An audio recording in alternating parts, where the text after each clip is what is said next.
On July 9th, 1957, a teenage boy entered the water on a hot summer afternoon and never came back up. Witnesses later told deputies there was no struggle, no splashing, no call for help. He went under once and disappeared. When his body was recovered hours later, it was upright. His feet were pressed into the bottom. His arms hung at his sides. The death was ruled an accident. At the time, no one thought it meant anything. It would be the first of many. Over the decades that followed, hundreds of people would enter the same water and fail to resurface. The circumstances would change. The locations would repeat. The reports would look nearly identical. What lay beneath the surface of the lake was never mentioned, and what had been covered was never acknowledged. To understand what lies beneath Lake Lanier, we need to return to a place that no longer appears on modern maps. Oscarville. Oscarville was a real town in Forsyth County, established in the late 1800s. By 1910, census records showed that more than 1,000 black residents lived there. They owned land, operated farms, attended churches, and buried their dead in family cemeteries that had been tended for generations. Land deeds from Forsyth County list dozens of black-owned properties in and around Oscarville. Church records confirm regular congregations. Headstones dating back to the mid-19th century were once visible along dirt roads that still exist today, though the markers themselves are gone. Oscarville did not decline naturally. It was destroyed deliberately. On September 9, 1912, a white woman named May Crow, aged 18, was assaulted and later died from her injuries. Before any formal investigation could be completed, rumors spread rapidly through Forsyth County. Black men were accused almost immediately, despite a lack of evidence. Within days, a black farmhand named Rob Edwards was arrested. On September 12, 1912, Rob Edwards was taken from the Forsyth County Jail by a white mob. Contemporary newspaper accounts confirmed that he was beaten and lynched in public. No member of the mob was prosecuted. What followed was not spontaneous violence. It was organized removal. Over the next several weeks, armed white groups moved through Forsyth County, including Oscarville. Black families were warned to leave within 24 hours or face death. Homes were burned. Livestock was abandoned. Entire households fled on foot, carrying what they could. Local newspapers from the period described Forsyth County being cleansed of its black population. By the end of 1912, Oscarville no longer functioned as a town. Churches were left standing, with hymnals still inside. Schools were abandoned. Cemeteries were left untended, their caretakers driven out or killed. Forsyth County became entirely white and remained so for decades. There were no restitution efforts. There were no historical markers. There was no official acknowledgement of what had occurred. The land was seized, sold, and redistributed. Property once owned by black families appeared under new names in county records. Graves remained where they were, but without descendants left to protect them, they were slowly forgotten. By the time the federal government arrived in the 1940s to survey land for a new reservoir, Oscarville was already considered empty. Not because no one had lived there, but because those who had were gone. Act 2. The Dam and the Flood. By the time Oscarville had vanished from public memory, northern Georgia was facing a different problem. Atlanta was growing faster than its infrastructure. Flooding along the Chattahoochee River was frequent, and the city's water supply was no longer sufficient for its population. In 1946, the federal government approved plans for a large reservoir in Forsyth County. The project would be overseen by the U.S. Army Corps of Engineers. The structure would be called Buford Dam. Survey work began in 1947. Corps engineers mapped more than 38,000 acres of land scheduled to be flooded. According to internal planning documents, the area included abandoned settlements, former agricultural property, and multiple family burial plots. What those documents did not include was a full accounting of how many graves existed. Federal guidelines at the time required that known cemeteries be relocated before flooding. In practice, this relied on local records and living descendants to identify burial sites. Oscarville had neither. Construction began in 1950. The timeline was strict. The dam had to be operational within 6 years. Clearing crews moved quickly, prioritizing surface structures and visible obstacles. Forests were cut down only part way, leaving thick stumps and root systems intact. Roads were stripped of signage but not removed. Foundations were left in place. Wells were capped inconsistently, sometimes marked only by temporary stakes. Cemetery relocation was treated as a logistical problem, not a historical one. Some graves were exhumed and moved to new plots. Others were recorded as unverified. Many were not recorded at all.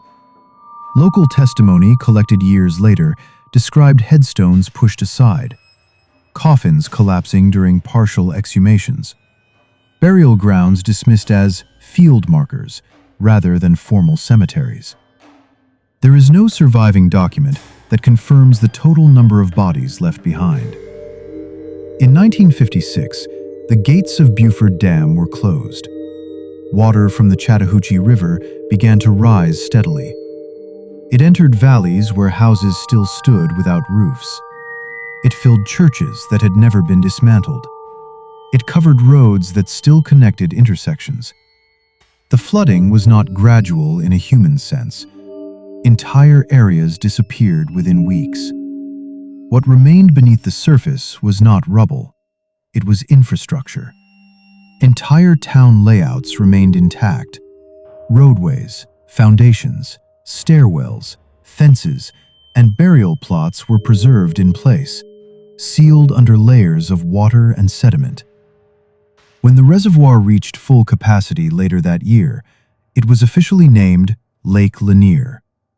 From above, it appeared calm, clean, recreational.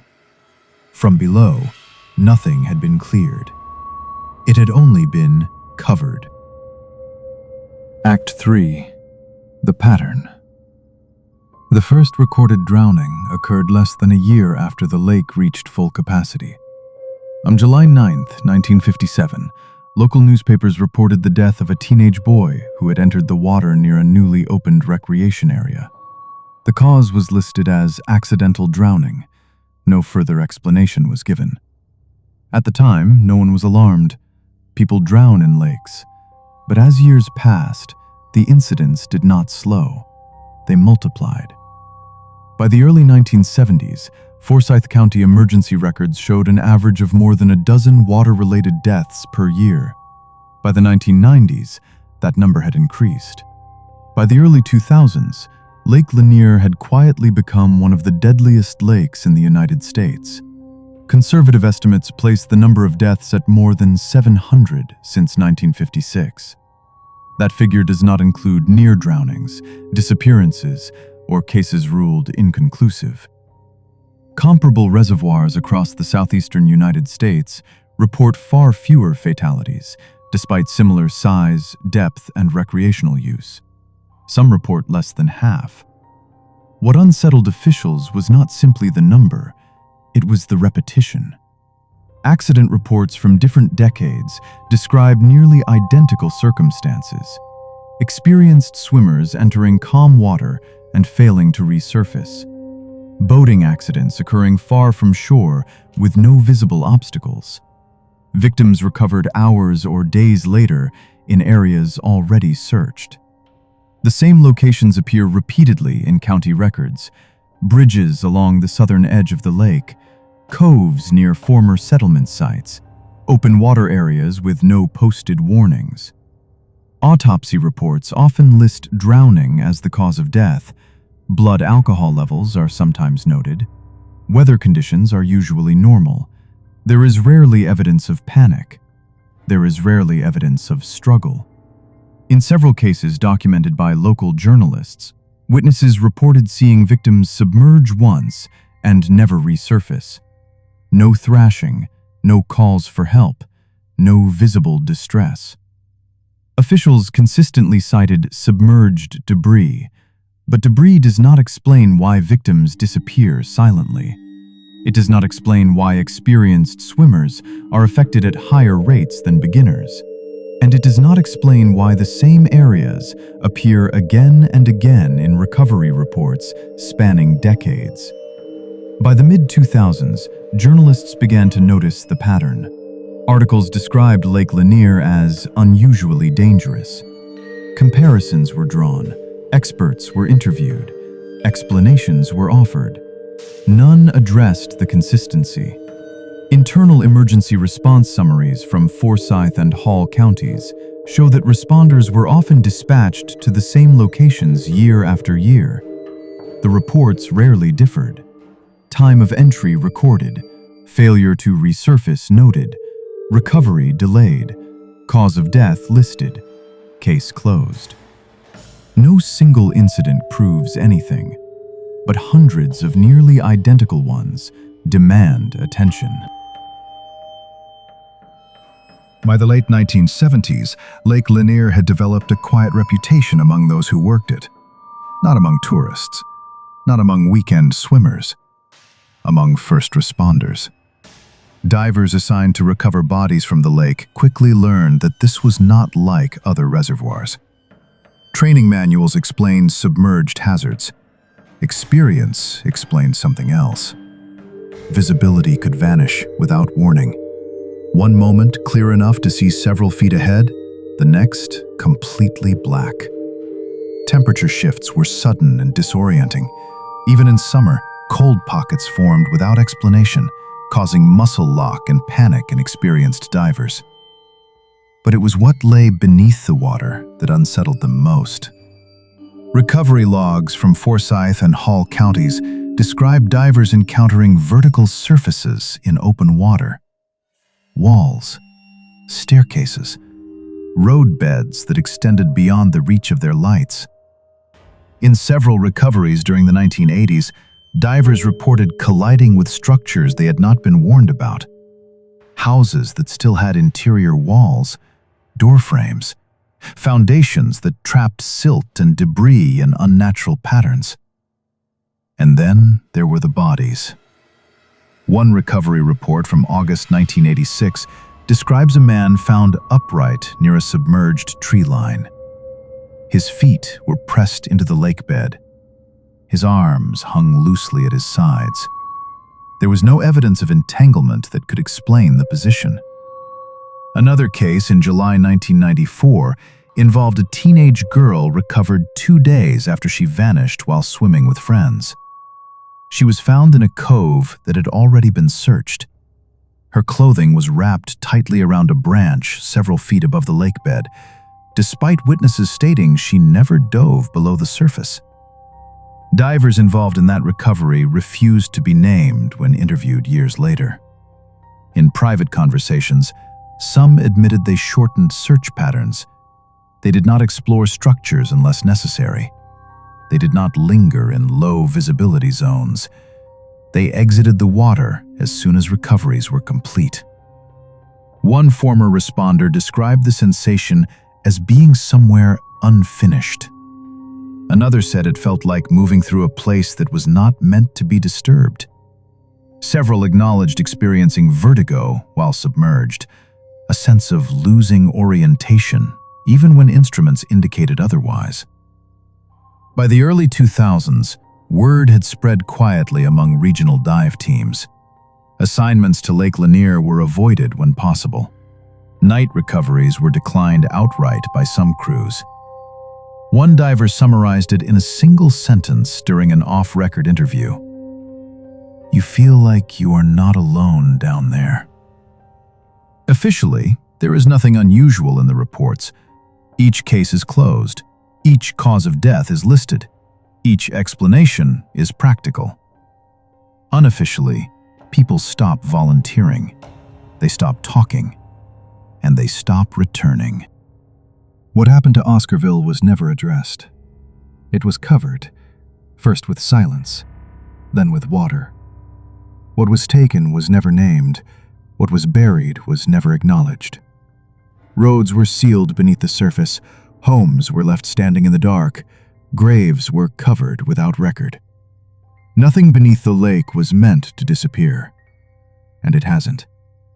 Maybe what happens here is a warning. Maybe it is simply revenge. Maybe this is what memory looks like when it has nowhere else to go. A place that keeps what it was given.